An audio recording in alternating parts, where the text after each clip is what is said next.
రాష్ట్రంలో వర్షాభావ పరిస్థితులను నివారించి సకాలంలో సమృద్ధిగా వర్షాలు కురవాలని, నదులు, చెరువులు, జలాశయాలు నిండి రైతాంగం సుభిక్షంగా ఉండాలనే సంకల్పంతో విజయవాడ ఇంద్రకీలాద్రిపై శ్రీ దుర్గా మల్లేశ్వర స్వామివార్ల దేవస్థానంలో దేవాదాయ శాఖ కమిషనర్ వారి ఉత్తర్వుల మేరకు ఈరోజు ఉదయం దేవస్థానంలో దీక్షాపూర్వకంగా వరుణయాగం సంబంధించిన పూజలు ప్రారంభమయ్యాయి.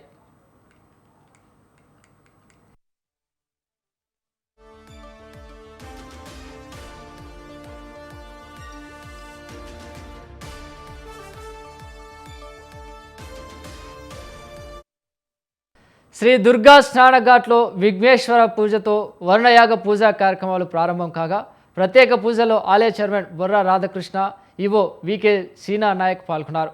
ఆలయ స్థానాచార్య శివప్రసాద్ శర్మ ఆధ్వర్యంలో పండితులు వర్ణ అనువాక సహిత కారక పారాయణాలు నిర్వహించారు.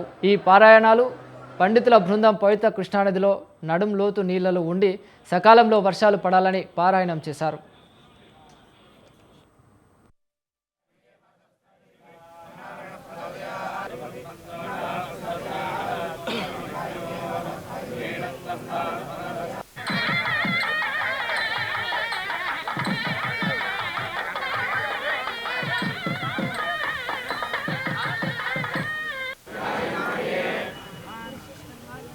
पाशहस्ताय धीमहि तन्नो वरुणः प्रचोदयात्। आ मंत्रं जपं చేయండి.